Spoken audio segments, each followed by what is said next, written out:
या तो गिरफ्तार लोगों को छोड़ो, नहीं तो मुझे भी जेल भेजो, या फिर मुझे यहीं गोली मार दो।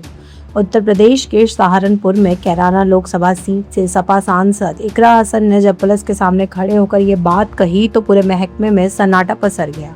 किसी को अंदाजा नहीं था कि एक पीड़ित परिवार को इंसाफ दिलाने की जिद पुलिस प्रशासन और एक सांसद के बीच इस कदर हाई वोल्टेज ड्रामे और तीखी नोकझोंक में बदल जाएगी।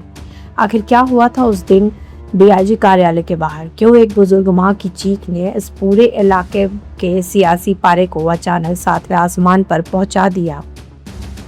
इस पूरे सस्पेंस और ड्रामे की कहानी शुरू होती है शामली जिले के कैराना क्षेत्र के अंतर्गत आने वाले गांव दसाला से, जहां कुछ समय पहले मोनू नाम के एक कश्यप समाज के युवक की बेरहमी से हत्या कर दी जाती है। पुलिस ने मामले में 2 आरोपियों को जेल तो भेज दिया, लेकिन मृतक की बुजुर्ग मां और परिजन पुलिस की अब तक की जांच में संतुष्ट नहीं थे। उनका सीधा आरोप है कि मुख्य साजिशकर्ताओं और असली दोषियों को पुलिस बचा रही। इसी सिलसिले में कश्यप समाज के इस पीड़ित परिवार को न्याय दिलाने और निष्पक्ष जांच की गुहार लगाने के लिए सांसद इकरा हसन खुद उस बुजुर्ग महिला का हाथ थामकर सहारनपुर में डीआईजी अभिषेक सिंह से मिलने उनके दफ्तर पहुंची थी। लेकिन दफ्तर के अंदर कुछ ऐसा हुआ जिसने इकरा हसन के सब्र का बांध तोड़ दिया।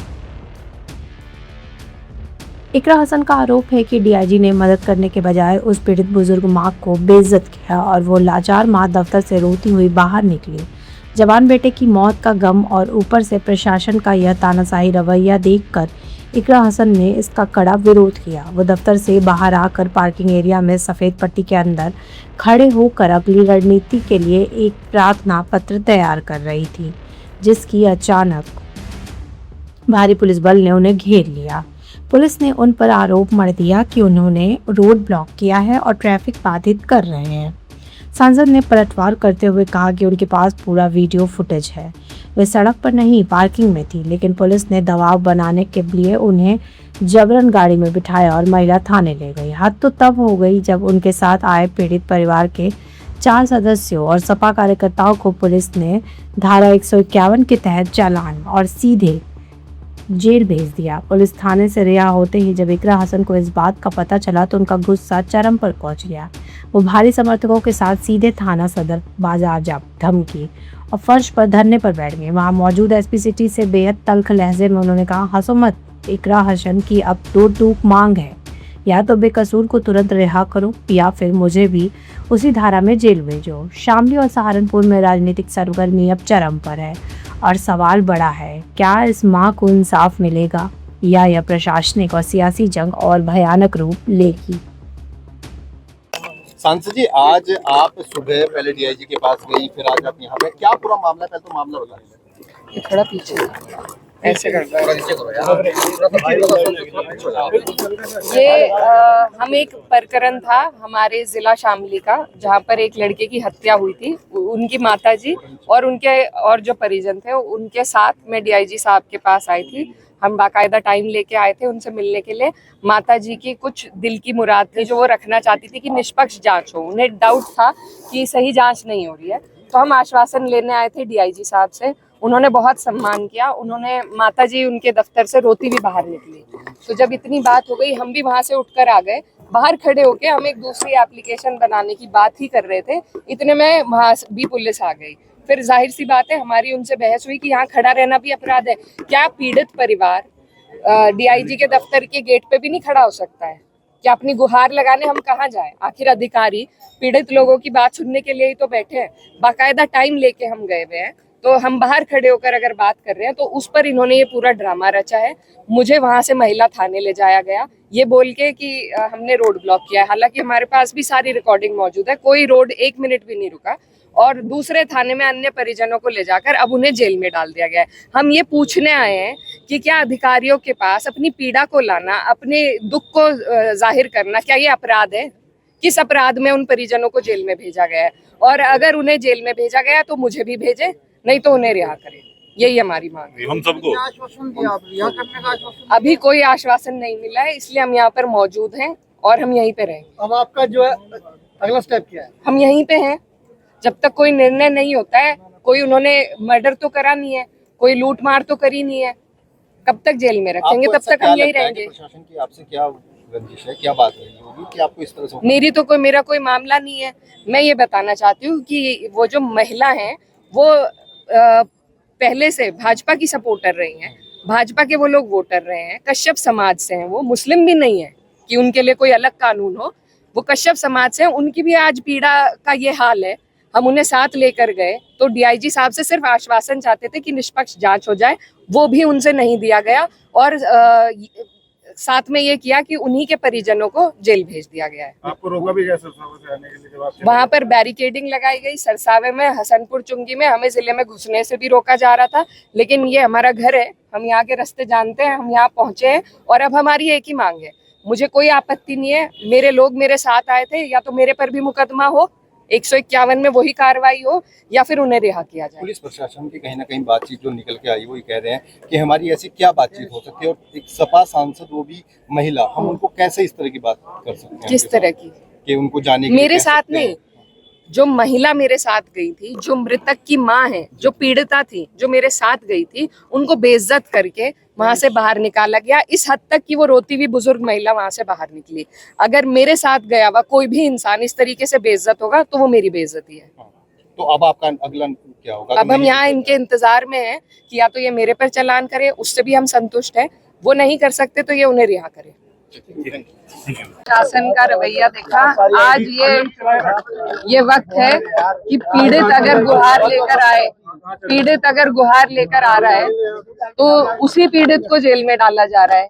एक घटना हुई थी दसाले में जहां पर एक लड़के की हत्या कर दी गई, मृतक की माँ मेरे साथ थी, मृतक की माँ मेरे साथ थी, बुजुर्ग महिला।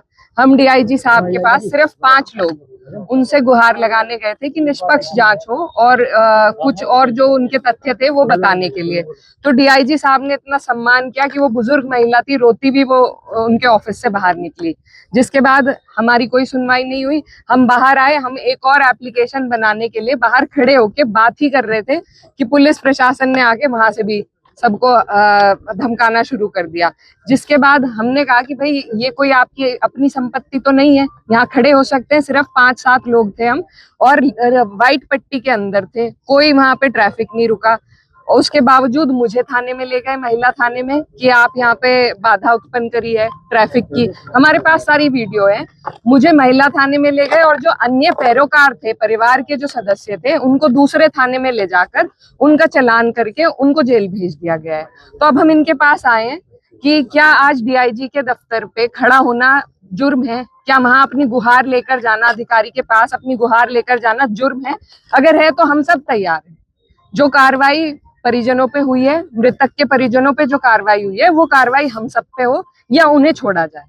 अगर ये मदद नहीं कर सकते इस तरीके से, किस लिए? क्योंकि वो लोग पीडीए से थे, ये लोग मनुवादी लोग हैं, वो पीडीए परिवार के लोग थे, मुस्लिम भी नहीं थे। मैं ये कहना चाहती हूँ, कश्यप समाज के लोग थे, जो भाजपा को जिन्होंने आज तक वोट दिया है, उनके साथ जब ये उत्पीड़न हो रहा है तो आप ये समझिए यहाँ किसी की सुनवाई नहीं है। एक तरीके से तानाशाही का रवैया।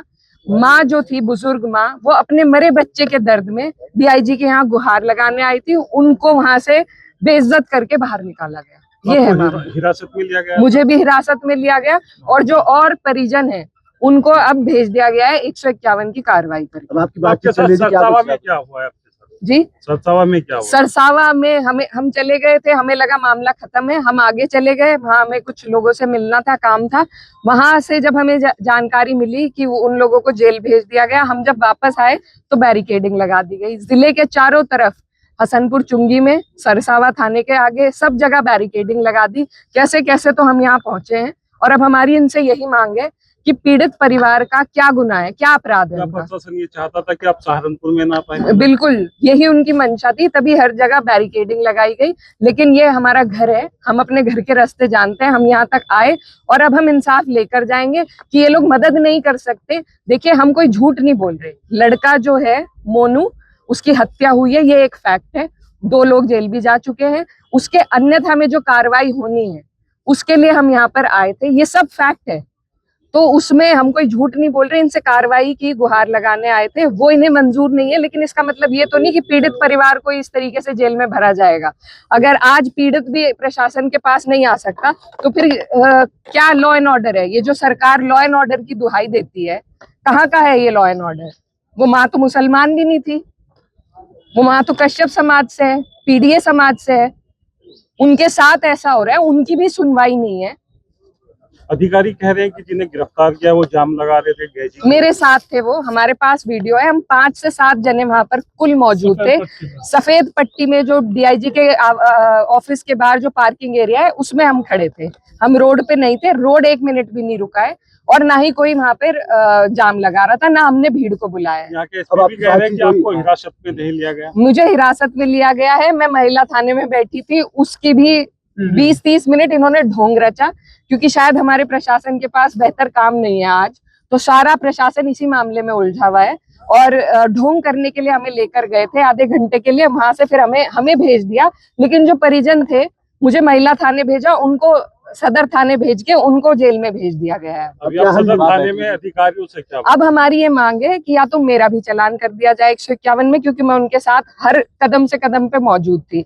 वो नहीं हो सकता तो वो उन्हें रिहा कर दे। दोनों में से हमारी कोई बहुत बड़ी मांग नहीं है। इस बारे में आपको अवगत कराना है कि सूचना मिली कि डीआईजी महोदय के कार्यालय के बाहर कुछ लोगों द्वारा जो है सड़क को रोका गया है, जाम लगाया गया है। तत्काल सूचना मिलने पर पुलिस तत्परता से वहां पहुंची, वहां पर जो है रोड को सुचारू रूप से चलाया गया एवं जो लोग इसमें इन्वॉल्व थे उनके विरुद्ध जो है उचित कानूनी कार्रवाई की जाए।